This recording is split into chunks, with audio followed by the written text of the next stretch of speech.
이렇게 많은 분들이 금요 기도에 나와서 기도하시는 모습을 보고 도전을 많이 받습니다. 여러분은 잘 모르시겠지만 이 강단에 초대를 받는 사람이 얼마나 두렵고 떨리는지 여러분 잘 모르실 거예요. 우리 이노 목사님이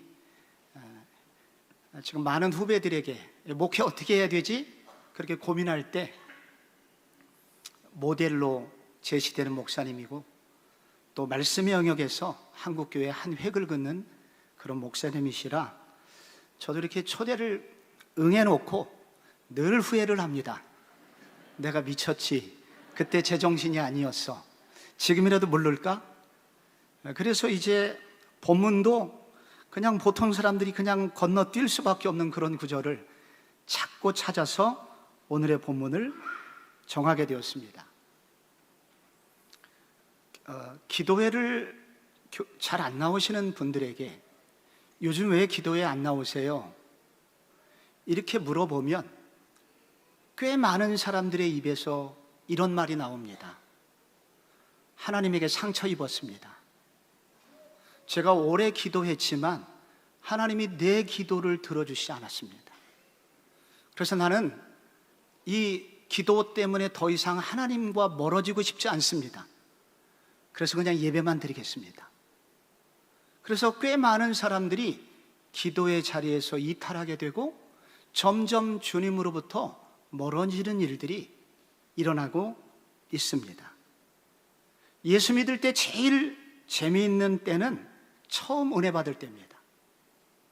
그때는 매우 작은 문제까지도 주님이 다 기도를 응답해 주시는 것 같아요. 너무 신이 나죠. 그래서 그것을 첫사랑의 시간이라고 합니다. 그런데 어느 순간이 되면 아무리 기도를 해도 주님이 안 계신 것처럼 멀게 느껴지는 시간이 있고, 심지어 40일 기도를 하고 금식 기도를 해도 하나님이 내 기도에 응답하지 않는 것처럼 느껴질 때가 있습니다. 사막을 걷는 것처럼 그렇게 막막한 시간을 보낼 때가 있습니다. 이러한 시간, 16세기 영성가 성 요한은 말하기를 내 영혼의 어두운 밤이다 라고 그렇게 이분은 표현을 하였습니다. 이것을 구약적으로 표현하면 광야의 시간이다 이렇게 말할 수 있습니다.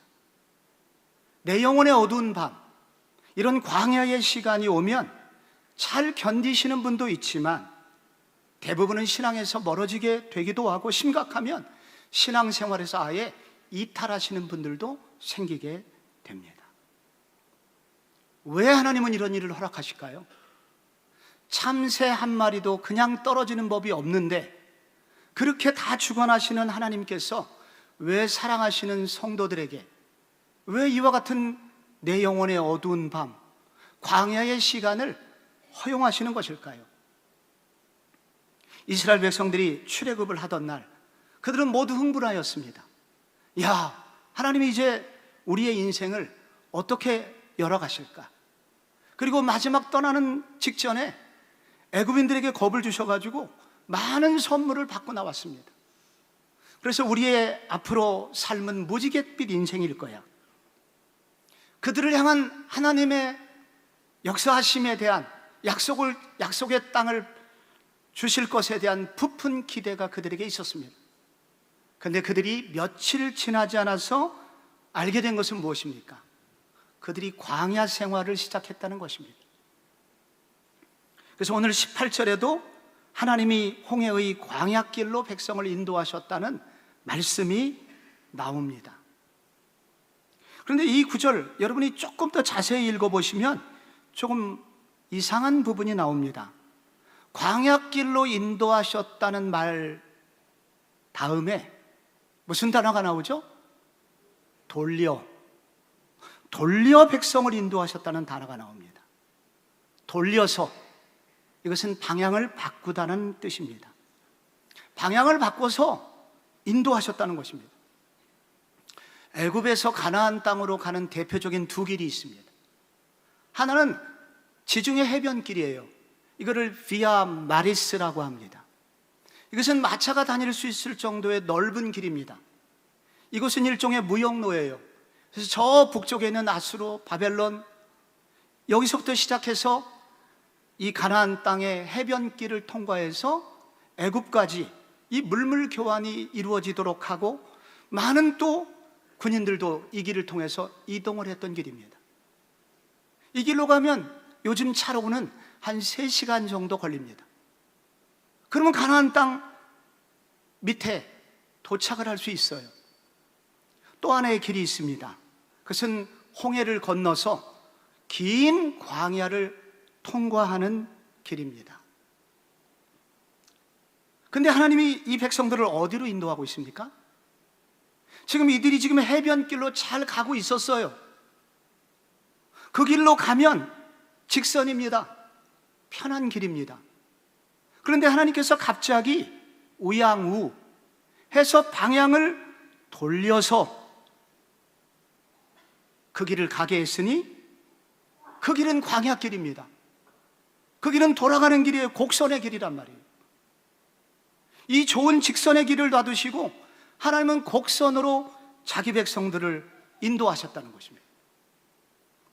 여기 주어가 하나님이에요. 여기 하나님의 의도가 있으시다는 것입니다. 하나님은 때로 자기 백성에게 의도적으로 이와 같이 내 영혼의 어두운 밤과 같은 시간도 허락하시는 분이시라는 거예요.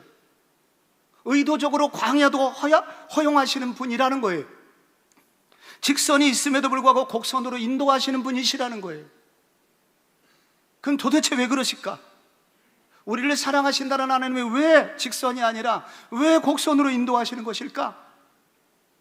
오늘 성경에 보니까 우리의 연약함을 아시기 때문이라고 나오네요. 여러분이 읽으신 17절의 뒷부분에 이런 말씀이 나오죠. 이 백성이 전쟁을 하게 되면 마음을 돌이켜 애굽으로 돌아갈까 염려합니다. 해변길을 따라서 쭉 올라가면은 그 당시에 철기 문명으로 이제 군대를 이미 강하게 조직하고 있었던 블레셋이라는 나라를 만나게 됩니다. 그런데 이스라엘 백성들이 이제 막 출애굽을 한 일반 백성들 아니에요. 오합지졸이죠. 그래서 이들이 전쟁을 하게 되면은 겁을 먹고, 야, 애굽으로 돌아가는 게 낫겠어 하면서 돌아갈까 염려해서, 그래서 하나님이 못 가게 하시려고 그 해변길을 막으셨다는 거예요. 이상하지 않아요? 아니, 얼마 전까지 애굽에서 10가지 재앙을 일으키셨잖아요. 나일강이 피로 변하고 개구리가 나오고 이가 나오고 독종이 나오고 우박이 나오고 암흑이 나오고 장자를 죽이시는 그 하나님이셨잖아요. 그럼 블레셋도 간단하게 정리해 주시면 될 거 아닙니까? 그런데 하나님께서 그렇게 하지 않으시고 곡선으로 걸어가게 하셨다는 거예요. 왜 그러셨을까요? 여기 마음을 돌이켜, 그들이 마음을 돌이켜, 이 단어는 사람의 그야말로 마음, 내면의 상태를 잘 설명하는 단어입니다. 이게 후회하다는 단어예요. 뜻을 돌이키다 라는 그런 단어입니다. 성경에 보면은 하나님은 전능하신 분은 아닙니다. 첫째, 거짓말을 못 하시고요. 또 하나 못 하시는 게 있는데, 비인격적인 방법으로 당신을 사랑하게 하실 수 없습니다. 하나님은 비인격적인 방법을 써가지고 당신을 사랑하게 하지를 못하세요. 이게 창세기 3장에 나오는 얘기입니다. 하와가 죄를 범할 때, 불순종을 할 때 그 하나님을 사랑할 수밖에 없게끔 일하지 않으셨습니다. 하나님은 아담과 하와가 배반하는 그 일을 지켜만 보셨습니다. 이것을 자유의지라고 하죠. 하나님이 하실 수 없는 게 있어요. 10가지 재앙을 통해서 이스라엘 백성들을 구원하는 일은 하셨지만은 이거를 신학적 용어로 구원받았다고 하죠. 하나님이 전적인 은혜로 구원받게 하실 수는 있지만 이분들이 계속해서 하나님을 예배하고 찬양하고 자발적으로 하나님을 사랑하고 높이는 그런 일을 하나님은 억지로 하실 수 없는 분이세요. 이거는 우리가 할 수밖에 없는 것입니다. 그래서 하나님께서는 이스라엘 백성들로 하여금 홍해를 건너게 하십니다. 그래서 다시는 애굽으로 못 돌아가도록 철저히 막아버리시는 거예요. 아무리 후회가 되어도 돌아올 수밖에 없는 길로 인도하심으로써, 그래서 그들로 하여금 하나님을 따라갈 수밖에 없도록 하나님은 광야길을 여셨다는 것입니다. 우리의 연약한 체질을 아시기 때문에, 내 신앙의 경지가 얼마나 얇은지 아시기 때문에, 혹은 뒤집어 보면 교만하기 때문에, 내가 얼마나 교만한 사람인지 아시기 때문에, 가난할 때는 주님을 찾지만 조금 부자가 되면 금방 달라질 수밖에 없는 연약한 존재, 교만해질 수밖에 없는 존재임을 아시기 때문에 이 길로 인도하시는 겁니다. 여기에 하나가 나오죠. 하나님은 아직까지는 이스라엘 백성들이 알지 못하는 국제 정세를 알고 계시기 때문에, 이 길이 지금은 불편해 보여도 가장 안전한 길이고 가장 선한 길이고 아름다운 곳임을 아시기 때문에, 그 전지하신 하나님께서 이스라엘 백성들을 이 길로 인도하셨다는 것입니다. 저도 부자 될 수 있는 기회가 여러 차례 있었습니다. 제 고향이 충남 청양인데, 대전이 광역시가 되면서 충남도청이 옮겨야 됩니다. 그런데 강력한 도청 이전 후보지 1위가 충남 청양이었고, 그 도청 이전 예정지 될 수 있는 거기에 저희 선친이 땅을 가지고 있었습니다. 각종 지표에서 1위, 막강한 후보, 여기가 충남도청이 들어선다고 소문이 파다하게 나 있었고 제 가슴도 설레었습니다. 그런데 결정적인 순간에 2등을 했고, 그래서 도청이 들어오지 못하게 됐습니다. 하나님 너무하신다, 좀 속상했었습니다. 근데 또 한 번 제가 신혼 시절에 개포동에서 주공아파트 11평에 거기서 세대로 살고 있다가, 그때는 전세든 뭐 사는 거랑 거의 차이가 없어요. 그래서 조금 이를 악물고 그 집을 샀는데 뭐 돈이 좀 급해가지고 팔고 나왔습니다. 그때는 개도 포기한 동네라고 그래가지고 나왔어요. 근데 그로부터 10년쯤 지나니까 그 개가 포텐셜을 타는 동네로 바뀌었고, 요즘은 그 개들이 포르쉐를 탄대요. 왜 그러셨을까? 아니, 내가 부자 됐으면 내가 건축 헌금도 하고 하나님의 집을 지을 텐데 왜 하나님께서 내 길을 막으시고 멀쩡하게 있던 집까지 팔아가지고 벼락거지를 만드셨지? 저를 너무 잘 아시는 거예요. 너 그거 가지고 있으면 너 목회 안 할 거잖아. 저의 연약함을 아시는 거예요. 그래서 여러분 신앙에 혹시 여기 계신 분들 중에 제 수준하고 비슷한 분들에게 말씀드립니다. 여러분이 사놓으신 로또 복권 절대 당첨되지 않습니다. 1등이 나올 수가 없어요. 하나님은 그렇게 우리에게 갑작스레 그런 방법으로 역사하지 않으세요. 왜? 우리의 연약함을 아시기 때문에, 우리의 교만함을 아시기 때문에. 우리 교회에 이쁘고 남편 좋은 직장 다니는 자매가 있어요. 그런데 결혼 후 7년 동안 아이가 없었습니다. 근데 이 자매가 어떻게 고백하냐면, 나중에는 내가 평생 그렇게 사랑하고 좋아했던 하나님을 향한 믿음까지도 배반할까봐 두려울 정도로 하나님을 향한 마음이 사라지게 되는 날을 경험했다고 그 자매가 고백을 했습니다. 자기 자신이 다른 자매들하고 비교해서 얼마나 부족한지 모멸감을 느낄 정도로. 왜 다른 집사들은, 다른 자매들은 다 아이를 주는데 왜 나에게는 이런 아이를 주지 않는가 하면서 자기 비하를 하면서 깊은 우울에 빠졌던 그런 자매가 있었습니다. 7년 만에 어쨌든 아이가 생겼는데, 그래서 건강한 아이를 출산했는데 그때 비로소 알게 된 한 가지가 있었습니다. 결혼하기 직전에, 결혼 전부터 장기간 다니던 직장에서 장거리 출장을 다녔대요. 그리고 야근을 많이 했대요. 그러다 보니까 피부가 나빠졌고, 그래서 독한 피부과 약을 장기간 복용한 거예요. 의사의 말에 따르면 당신이 만약에 이 상태에서 아이를 가졌다면 아이가 어떻게 됐을지 모른다. 그러고 보니까 내 아이가 지금 건강한 이유는 지나간 7년이 필요했던 거예요. 내 몸이 정상적으로 돌아오는 그 기간이 필요했던 거예요. 어거스틴이 설교를 하러 갔습니다.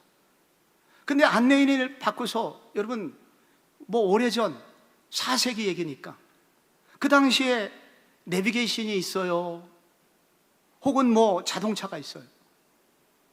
그래서 낯선 곳에 인도자를 따라서 갔는데 설교 부탁을 받은 그 교회가 아니었던 거예요. 연락이 안 되잖아요. 그래서 너무도 미안하게 그 교회에게 사죄를 할 수밖에 없었습니다. 근데 나중에 알게 된 게 있대요.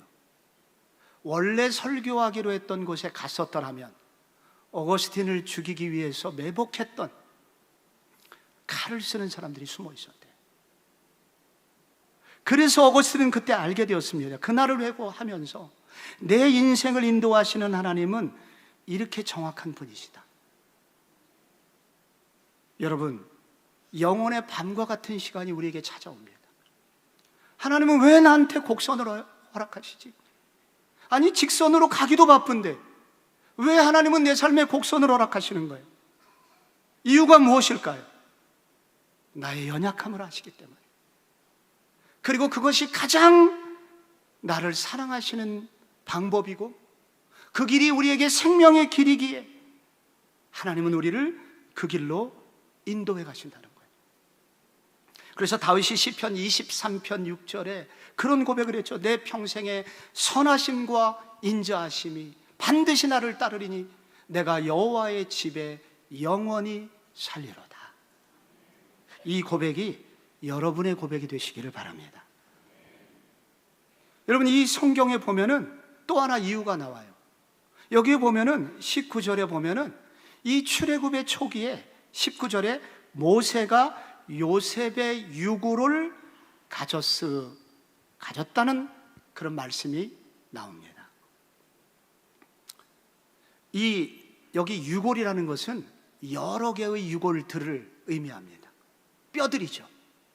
그런데 여러분, 그 애굽은 미라 만드는 기술이 매우 고도로 발달했기 때문에 오랜 시간이 흘러도 원형 그대로 유지되도록 하기도 하고, 또는 적어도 뼈들의 형체가 그대로 원래의 형태대로 길이가 남아 있습니다.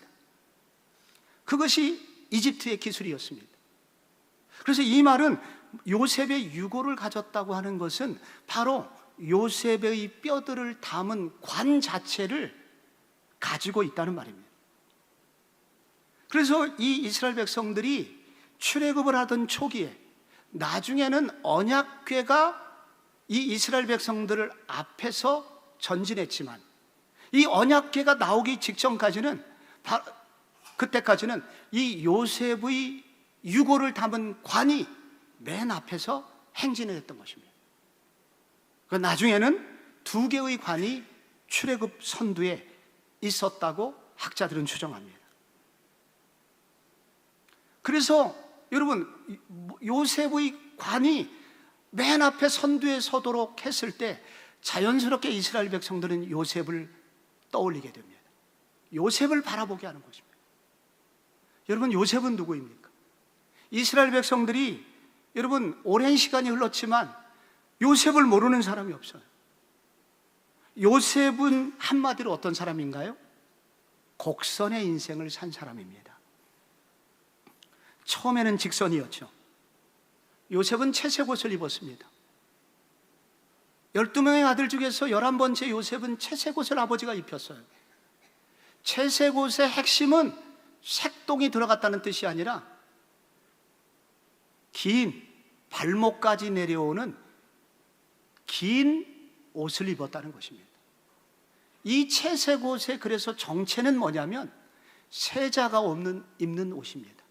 나중에 이 같은 단어가 이제 나중에 솔로몬이나 아도니아가 같은 단어를 쓴 이 단어의 옷을 입게 됩니다. 그래서 야곱은 요셉을 세자로 책봉을 한 것입니다. 근데 하나님까지 밀어주셔가지고 꿈을 꾸게 되죠. 형들의 벼집단이 요셉의 벼집단에게 절을 하고 하늘의 해달별이 요셉에게 절을 하게 되는 것입니다. 그때까지 요셉의 인생은 직선이었습니다. 8차선 대로였죠. 그런데 어느 날 채색옷이 갈기갈기 찢겨지게 됩니다. 애굽의 노예시장에 팔리게 되는데 노예시장의 핵심은 나체라는 것과 이빨을 들춰보고 겉에 남성의 그 보이기 싫은 부분을 다 보여주면서 등짝과 히프를 때리면서 이놈 얼마요? 인격이 무너지는 모멸감의 극치를 당하는 곳, 인권이 말살되는 그러한 비극을 그는 겪기 시작합니다. 그리고 억울하게 감옥을 가죠. 정말 인간적으로 안타까웠던 때는 이 술관원장이 꿈을 해몽해 주었을 때 당신이 복직되거든 나를 좀 기억해 주세요. 그런데 2년이 지났는데 연락이 오질 않습니다. 그는 더 깊은 지하 감옥으로 내려가서 기도를 하게 됩니다. 그런데 만 2년 후에 바로가 꿈을 꾸게 되고 어느 날 갑자기 요셉은 애굽의 궁정에 들어오게 되는데 바로 그날 바로가 요셉에게 옷을 입혀줍니다. 무슨 옷인지 아세요 여러분? 세마포 옷을 입혀줍니다. 영의정이 입는 옷입니다. 바로 그는 그날부터 국무총리가 되었고 애굽의 기근 문제, 아프리카의 기근의 문제, 그리고 결국 동족 이스라엘을 구출하게 됩니다. 바로 이 국무총리가 되기까지 성경은 13년의 시간이 흘렀다고, 13년이 걸렸다고 그렇게 말을 하죠. 요셉에게는 이 13년의 곡선의 시간이 있었던 거예요. 그런데 여러분, 그로부터 2년이 더 지나가지고 형들이 찾아오죠. 두려운 마음으로 형들이 벌벌 떨고 있을 때 여러분, 요셉이 했던 그 유명한 고백을 여러분 아세요? 창세기 45장 5절에 이거 한번 같이 읽어볼까요? 시작. 당신들이 나를 이곳에 팔았다고 해서 근심하지 마소서, 한탄하지 마소서. 하나님이 생명을 구원하시려고 나를 당신들보다 먼저 보내셨나이다. 아멘. 여기 핵심이 되는 단어가 뭘까요? 생명을 구원하시려고. 이 생명은 누구의 생명일까요?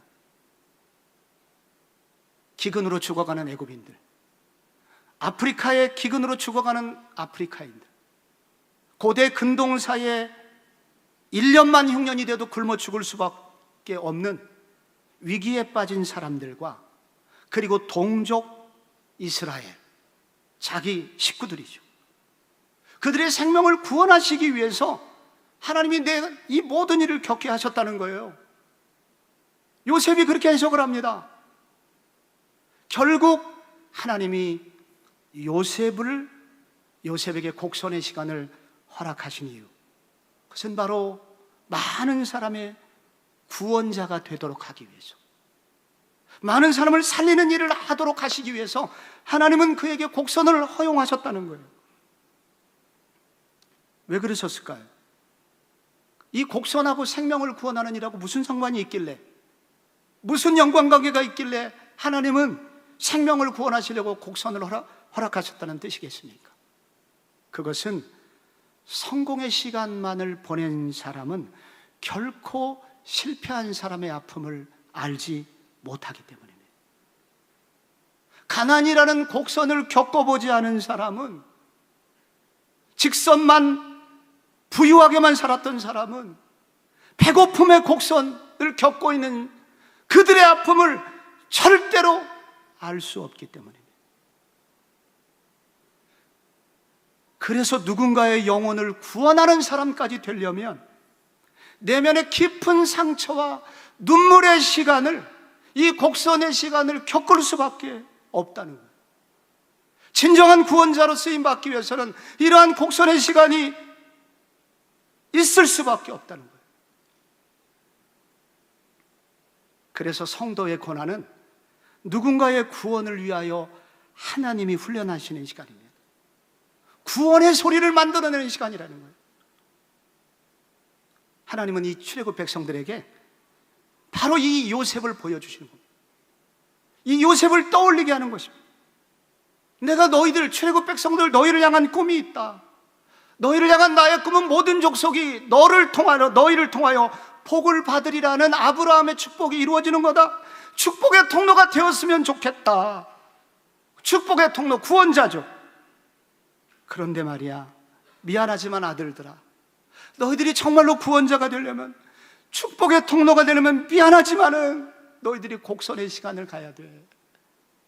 미안하지만은 아들들아, 미안하지만 너희들에게 아픔의 시간이 있어야 돼. 훈련의 시간이 있어야 돼. 근데 이게 내가 너희를 미워서 그러는 게 아니야. 그게 끝이 아니야. 너희들 결국은 복되게 하려고 하는 거야. 이게 신명기 8장에 나오죠. 긴 구절에 8장 16절 한 구절만 읽어도 여러분은 다 이해가 됩니다. 내 조상들도 알지 못하던 만나를 광야에서 내게 먹게 하셨나니 이는 다 너를 낮추시며 너를 시험하사 마침내 내게 복을 주려 하심이니라. 여기서 복은 구원자가 되게 한다는 뜻입니다. 누군가를 구원하는 축복의 통로로 너희들 쓰임받게 될 거야. 그 일을 위하여 내가 광야에서 너희를 시험하는 거야. 곡선을 주는 거야 라고 말씀하고 있는 것입니다. 한때 한국교회에서 전도 집회 시즌에서 가장 인기 있었던 강사 하면 박효진 장로님이었습니다. 여러분도 아실 거예요. 청송교도소 시절부터 사형수들을 전도한 전도왕 간증이죠. 안 우는 사람이 없어요. 그 간증을 들을 때 정말로 전도가 얼마나 영광스러우며, 그리고 이 전도가 얼마나 효과적이고, 그리고 우리가 전하는 복음이 얼마나 생명력이 있는지를 그분 간증을 들으면 다 은혜 받게 되고 전도를 결심을 하게 되지요. 저희 교회에서 여러 번 모셨습니다. 이분 모시려면 전국적으로 너무 유명하기 때문에 몇 년 스케줄, 강사 스케줄이 가득 찼습니다. 그런데 이제 몇 번 오시다 보니까 친해졌고, 그래서 이런 얘기 해주시더라고요. 내 인생에도 어려운 시기가 있었는데 아들이 사춘기가 왔대요. 근데 사춘기가 되면서 애가 조금씩 이상해지더니 이제 고등학교 가서 술을 먹게 되고 담배를 피우게 되고, 내려놓으면 워낙 은혜를 받았고 공부를 내려놓게 되고, 그래서 모든 것을 의욕을 잃어버리는 그런 아들이 된 거예요. 이 장로님은 기도를 시작합니다. 보통 기도로도 변화가 되지 않아요. 그래서 기도원 가서 금식 기도를 했대요. 하나님, 복음 전하며 전국을 다니는 제 얼굴 체면 좀 세워주이소. 내 얼굴이 먹칠을 당하면 하나님 얼굴도 먹칠을 당합니다. 제 면을 좀 세워주세요. 그렇게 막 울면서 기도를 했는데 하나님의 음성이 들리더래요. 너 강 땡땡 아니? 알다마다요. 나와 함께 전국적으로 내가 앞에 가면 뒤에 오고 그가 먼저 가면 내가 뒤에 가는 그 유명한 강사, 유명한 간증자 아닙니까? 그 아들 어떻게 됐는지 알지? 아들들, 큰아들은 의사고 둘째는 변호사 아닙니까? 너 최땡땡 알지? 얘 유명한 간증자죠.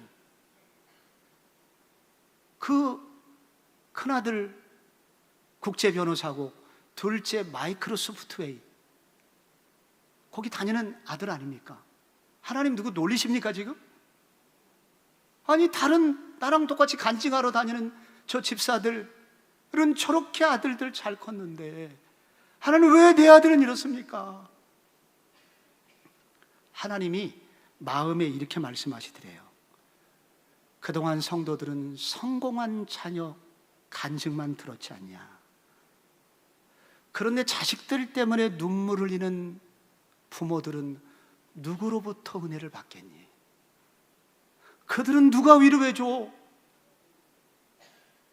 미안하다 아들아. 그래서 그 음성 듣고 금식 기도하고 산에서 내려와서 아들을 보자마자 아들을 와락 끌어안으면서 말했다고 합니다. 피우고 싶으면 피우거라. 사랑한대. 그래서 그 아들을 뜨겁게 사랑했는데 이 아들이 재수할 때 갑자기 어느 날 기도원 가겠다 그러더니 짐을 싸갖고 기도원을 갔다 내려와서 공부를 시작하더래요. 그래서 결국 총신대학교 신학과를 갔고 세월이 흘러서 제가 섬길 때 제가 섬기던 교회 노예에서 목사 안수를 받았고 아버지 백으로 더 큰 교회 갈 수도 있었지만 시골 교회 가서 훈련 받겠다고 철원에 가 있어요. 왜 그러셨을까요? 하나님은 왜 나에게 곡선의 시간을 허락하실까요? 왜 나에게 이런 아픔을 주실까요? 제가 어느 날 책을 읽다가 운 적이 있었어요. 어느 목사님이 쓴 책이었는데 가난했지만 신실했던 고3 학생이었어요. 수능시험을 학력고사를 나름 잘 보고 나왔는데 그래서 가채점을 해보니까 인류대학 가게 생겼어요. 그래서 너무 기뻐했는데 성적표를 받는 날 죽음을 겪게 됩니다. 30점이 덜 나오게 된 거예요. 수학에서 한 칸씩 밀렸었다는 거예요. 가난해서 재수도 할 수 없고 그래서 가슴을 치면서 원하지 않는 대학을 갔는데 다행히 거기서 좋은 선교단체 CCC를 만났고 그래서 신학교를 가게 됐습니다. 그리고 좋은 목사님이 되셨는데 개척한 지 20년 만에 한국에서 굉장히 큰 교회 담임 목사님이 되셨대요. 여러분도 아실 거예요 아마 이인호 목사님이라고. 근데 여러분 이분이 오랜 후에 이렇게 하나님한테 질문했대요. 하나님 그때 왜 그러셨어요? 하나님 그때 왜 그러셨냐고요. 근데 그때 마음에 새겨준 음성이 답은 제대로 얻지 못했지만은 제 마음에 새겨진 목사님 마음에 새겨진 게 그래서 평생 교만할 수 없었고 평생 주님의 길을 갈 수밖에 없었고 그러다 보니 이렇게 목회하게 되었다고. 버려진 게 아니라 뿌려진 것이다. 이 책에 나오는 얘기입니다. 저는 왜 이 목사님이 왜 개척교회 목사들을 좋아하는지, 다 대형교회 목사들 자기 비슷하든지 조금 유명한 목사들하고 같이 지내는 거 때로는 좋아하시겠지만은 더 많은 관심을 개척하는 목사들에게 마음을 쏟습니다. 작은 교회 목사들에게 마음을 쏟습니다. 그리고 저처럼 강북에서 목회하는 목사도 이렇게 불러줘요. 그래서 마음을 나누시려고 그래요. 왜 그랬었을까요? 어떻게 이런 마음을 먹었을까요? 그때 수능시험에서 고배를 마셨기 때문이에요. 여러분, 판소리 하는 사람들이 욕처럼 듣는 소리가 있습니다. 당신의 소리에는 그늘이 없어. 그늘이 없는 소리라는 것은 판소리를 하는 사람들이 절대로 들어서는 안 되는 소리입니다. 아픔과 인생의 쓴맛, 매운맛, 독한 맛이 느껴지는 이 그늘이 묻어있는 그 소리를 들을 때 그때 그때 그 그늘이 있는 소리를 통해서 사람들이 울고 거기서 카타르시스가 일어나는데, 판소리 하는 사람이 그늘이 없으면 사람들은 그냥 노래 중에 하나로 듣는 거예요. 이것은 판소리만이 아닙니다. 그래서 노래하는 모든 사람들도 그늘을 모르는 가수들 의미가 없어요. 그늘을 모르는 설교자 의미가 없어요. 그늘을 모르는 인생, 메마른 인생이 될 뿐이에요. 제가 등산하다가 자주 머물러서 사진 찍는 나무가 있습니다. 꾸부정한 나무예요. 낮고 여러 가지 비틀비틀한 그런 낮은 나무 옆에서 저는 사진 찍기를 좋아합니다. 잘생기고 쭉쭉 뻗은 나무 옆에서 사진이 별로 없어요, 저는. 여러분도 그러실 거예요. 왜 그 굽은 나무 옆에, 꾸부정한 나무 옆에 사진 찍기를 좋아할까요? 꼭 우리 엄마 같기 때문이에요. 아픔이 있어요. 눈물이 있어요. 근데 거기 버텨내고 있어요. 하나님께서 왜 우리에게 곡선을 주실까요? 그것은 우리의 소리가 울리는 꽹과리가 되지 않도록 하기 위해서, 우리의 입에서 진짜 구원의 소리가 나오게 하도록 하시기 위해서, 우리를 통해서 누군가에게 복음을 전하되 그 복음이 단지 말쟁이의 말이 아니라 눈물이 있는 복음, 상대방의 심금을 울리고 상대방을 변화시키는, 참 사람을 변화시키는 복음의 말씀이 되도록 하시기 위해서 하나님은 그렇게 말씀하세요.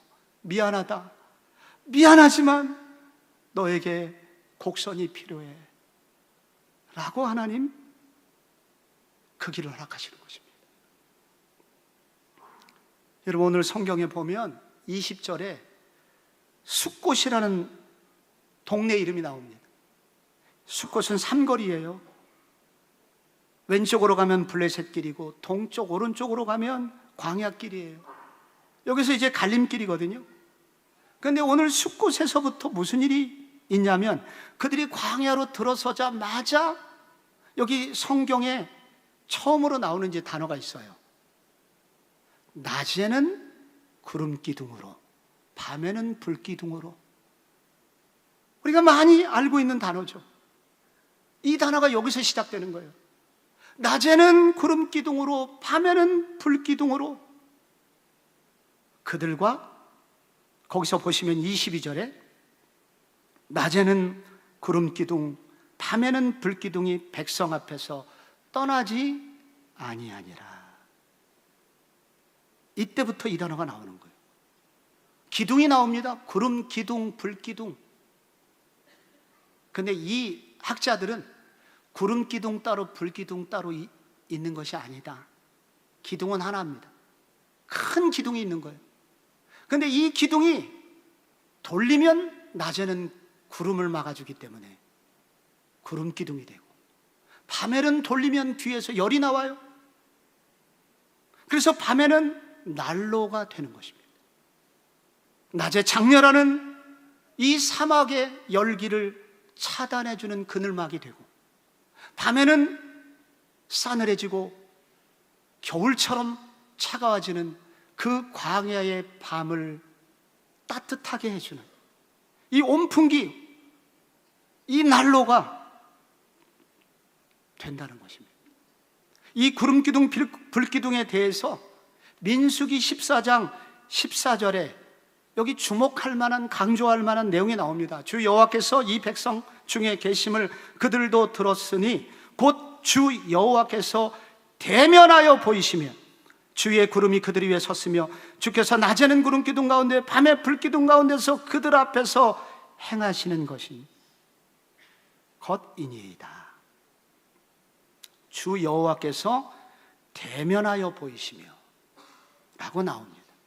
여기 강조되고 있는 것은 뭐냐면, 이전까지 이스라엘 백성들에게서 하나님은 개념적인 분이셨다는 거예요. 추상적인 분이셨다는 거예요. 모세를 통해서 간접적으로 경험되는 하나님이었다는 거예요. 그러나 그들이 광야길로 곡선에 접어들면서 그들은 바로 그 하나님을 체험적으로 매우 가까이에서 그 하나님이 어떤 분이신지를 느끼면서 그렇게 하나님을 체험하면서 광야길을 걸을 수 있게 되었다는 것입니다. 하나님과의 동행이죠. 하나님께서 이스라엘 백성들을 출애굽한 목적은 빨리 가나안 땅을 정복하는 데 있지 않습니다. 그렇다면 마차를 타고 해변길로 인도하셨죠. 하나님의 목적은 무엇입니까? 하나님과 자기 백성이 동행하는 법을 그들이 배우고, 그래서 하나님과 호흡하고 하나님을 느끼고, 그리고 하나님이 어떤 분이신지를 그들은 배우기를 원하셨던 것입니다. 그래서 바로 그 광야의 시간은 이스라엘 백성들에게 잊을 수 없는 복된 시간이 됩니다. 그래서 그들의 후손들이 그 아름다운 시간을 조상들만 누려서는 안 된다 해서 만든 절기가 있으니 초막절인 것입니다. 그래서 자녀들과 일부러 그 날이 되면은 이 종려나무 가지를 꺾어다가 자녀들과 함께 일부러 광야로 나가서 바로 조상들이 느꼈던 하나님과의 동행을 그들이 연출했던 것이죠. 이스라엘 백성들은 좋겠네. 그들은 그 살아계신 하나님, 밤에는 그냥 불기둥이 나오고 낮에는 구름기둥이, 요즘같이 더위에 푹푹 쓰러지고 하는 이 시기에 와, 이스라엘 백성들은 얼마나 좋을까? 부러우신 분이 혹시 계십니까? 신약 성경에 보면 이런 구름기둥, 불기둥, 광야 이스라엘 백성들이 경험했던 것과 비교가 안 될 정도의 아름다운 기둥 같은 분이 나오시죠. 바로 예수 그리스도십니다. 요한복음 1장에 보면 말씀이 육신이 되어 우리 가운데 거하심에, 이 거하심에 텐트를 치다는 뜻이죠. 우리가 그의 영광을 보니 아버지의 독생자의 영광이요 은혜와 진리가 충만하더라. 하나님의 아들 되신 그분이 직접 인간으로 이 땅에 오셨습니다. 왜 1세기에 오셨냐면 1세기에 이스라엘 백성들은 로마의 압제를 받으며 헤롯에게 많은 세금을 뜯기며 종교인들의 타락으로 인해서 하나님을 만날 수 없는, 죽지 못해서 살아가는 곡선의 인생들로 우글거리고 있었기 때문입니다. 하나님은 그 곡선의 인생들에게 하나님의 아들의 자리를 포기하시고 이 땅에 내려오셔서 그들과 동행하셨습니다. 그들의 아픔과 그들의 눈물을 닦아주셨습니다. 그래서 광야 같은 길을 걷고 있는 그들 한 명 한 명을 만나주시면서 낮에는 구름 기둥으로, 밤에는 불 기둥으로 그들을 보호해 주셨습니다. 그리고 마지막에는 죄로 인해서 길을 잃고 죽을 수밖에 없는 그들을 위하여 자신의 목숨을 십자가 위에 던지심으로 그들에게 영원한 구름 기둥, 불 기둥의 은혜를 그들에게 선물로 주셨습니다. 그리고 승천하시면서 고아가 되지 않도록 하시기 위해서 약속하신 말씀이 있죠. 요한복음 14장에 내가 아버지께 구하겠으니 그가 또 다른 보혜사를 너희에게 주사 영원토록 너희와 함께 있게 하리니 내가 너희를 고아와 같이 버려두지 아니하고 너희에게로 오리라. 그래서 그 예수 그리스도께서는 성령을 보내주시는데 성령님의 별명이 또 다른 보혜사입니다. 또 다른 보혜사, 똑같은 성질을 가지고 있지만 존재는 다른 분, 그게 또 다른 보혜사입니다. 그래서 이 성령님은 예수님이 하셨던 일을 기억나게 하시죠. 그래서 앞에서 보면 예수님이고 뒤에서 보면 성령님이신 것입니다.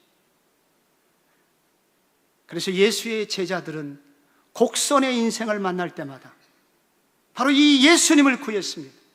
이 성령님을 구했습니다. 앞에서 보면 예수님이고 뒤에서 보면 성령님이신 구름기둥과 불기둥과 같은 그런 은혜를 구하면서 위기를 넘어가게 되었던 것입니다. 저는 제 친구의 전도로 서대문구 홍은동의 한 작은 교회를 다녔습니다. 제가 그 교회 17년을 다녔는데 중3 때 말에 고1 때부터 다녀가지고 얼마나 목사님이 신실하신지 17년 동안 교인이 늘질 않아요. 50명, 지하 40평 되는 교회에서 17년 동안 있었는데 어떻게 도시가 재개발되면서 옮길 수밖에 없었고, 그리고 건축을 시작했는데 작은 건물을 짓다가 업자를 잘못 만나가지고 부도를 맞게 됐고, 담임 목사님은 초기에 두려우셔가지고 이렇게 일종의 도피 생활을 시작하셨죠. 그래서 저는 신대원 3학년 졸업하던 시기였는데, 그 시기에 저는 목사님 대신해서 담임 전도사로서 이제 남겨진 교인들을 섬기고 있었습니다. 결국 문제가 잘 해결이 됐고, 그래 두 교회가 합동을 했고, 그래서 이제 저는 이제 그 교회를 드디어 이제 3년 만에 떠날 수 있게 됐는데, 그 총 길이가 17년이에요. 저는 그때 제 신대원 동기생 600명 중에 가장 불행한 전도사였습니다. 제가 교회도 작죠. 그 교회도 작은데 그 교회가 무너져서 목사님 어디 계신지 모르고, 그러니 뭐 경제적으로도 당연히 사례도 받을 수 없었죠. 그 해에 강도사고시가 있었는데 평균 82%가 붙는 그 놀라운 합격률에도 불구하고 제가 떨어지게 됩니다. 근데 그 기간을 잘 마치고 제가 그 교회를 떠나게 됐는데, 그 이후에 제가 받은 3가지 축복이 있어요. 첫째, 저는 그 이후에 이력서를 2번 낸 적이 없습니다. 제가 어디 가고 싶으면은 그 교회에서 저를 불러줬습니다. 그리고 제 나이로서는 상상하지 못할, 꿈도 못 꿀 지금의 교회 담임 목사가 됐어요. 고대 앞에 멋진 대리석 건물로 2,000석이나 되는 넓은 본당을 자랑하고 있는 그 교회 담임이 된 것입니다. 2번째 축복이 있는데, 그때 제가 그 어려웠던 그 작은 교회 교인들이 지금까지 저를 참된 종으로 오해를 하고 있습니다. 아니라고 얘기를 해도, 아니라고, 목사님은 참된 종이라고, 진짜 주의 제자라고 그러면서 지금까지 착각하고 있는데 더 이상 말릴 기운이 없어갖고 그냥 그런 축복을 제가 받게 됐어요.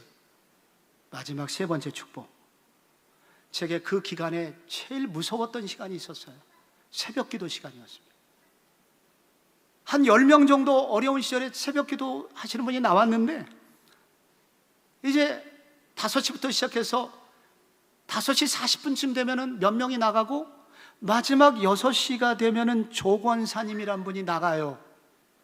제일 기도를 길게 하시는 분인데, 그러면은 그 마지막 그분이 나갈 때 문이 철커덕 하고 닫히는 그 순간, 이 부도 맞은 교회는 온갖 싸움이 끊이지 않는 상태였기 때문에 마귀가 우글거리고 있는 것 같아요. 너무 무서운 거예요. 소름이 막 돋아요. 그래서 그때 제가 할 수 있었던 유일한 저의 해결책은 주여를 크게 외치는 것입니다. 주여! 그래서 그때부터 제 목소리 이렇게 굵어지게 됐는데, 오늘은 상태가 좀 안 좋아서 제가 이렇게 목소리가 크지 않습니다만 목소리가 너무 커지게 된 거예요. 근데 그때 그렇게 주님을 부르면서 악을 쓰듯 한 20분에서 30분 기도하다 보면 신기한 일이 생겼습니다. 하늘에서 진짜 손이 내려오대요. 손이 내려와서 제 손을 잡아주는 거예요.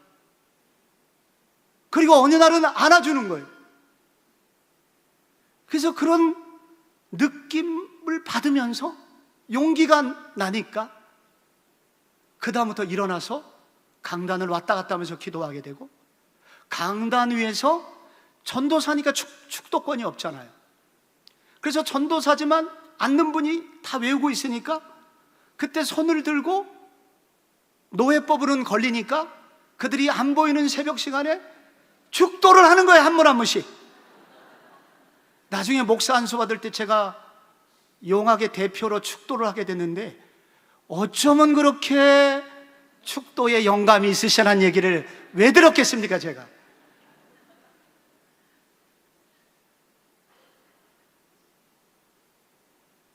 저는 다시 그 시간 기회 할 수만 있다면 그때로 돌아가고 싶어요. 좀 가난해도, 좀 어려워도 그때가 그리워요.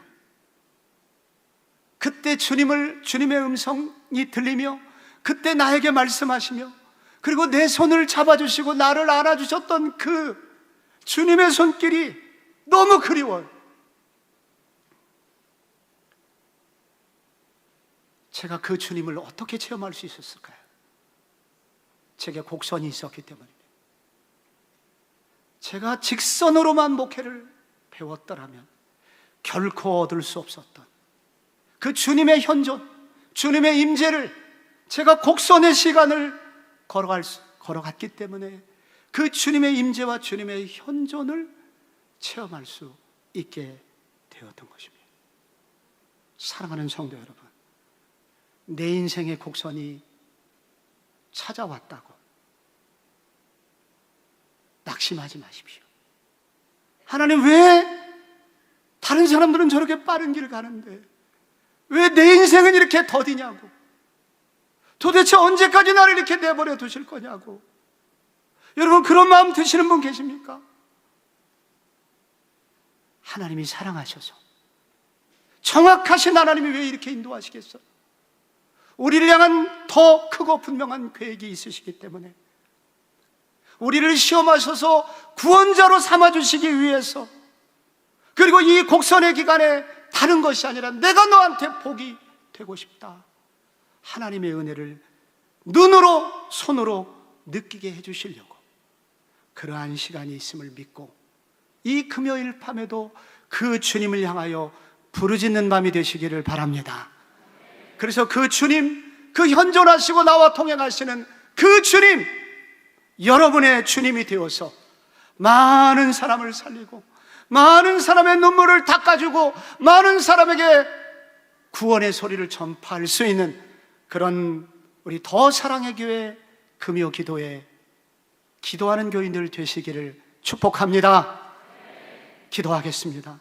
아버지 하나님, 왜 나만 겪는 고난이냐고, 우리가 원망하고 불평하고 눈물 짓는 그 시간이 왜 인간인데 없겠습니까?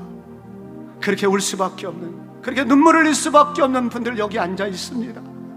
하지만 주님, 오늘 이스라엘 백성들에게 불기둥과 구름기둥으로 눈에 보이듯 가까이 그들에게 임재하시고 나타나시고 그들에게 은혜 주셨던 주님께서 오늘 예수 그리스도와 성령 하나님을 통하여 이 은혜를 동일하게 체험하는 우리 사랑하는 성도들이 되게 하여 주시옵소서. 예수님을 기도하다 만나게 하여 주옵소서. 기도하다가 성령의 임재를 체험하게 하여 주옵소서. 성령의 불을 우리 사회 보시는 목사님 고백했던 대로 불타고 불붙는 밤이 되게 하여 주시옵소서.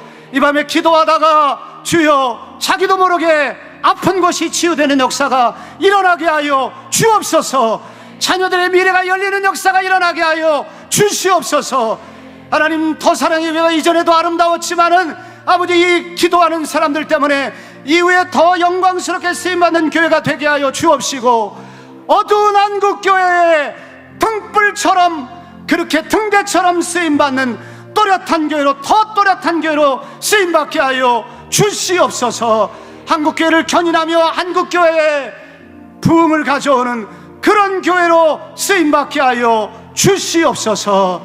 주 예수 그리스도의 이름으로 기도하옵나이다.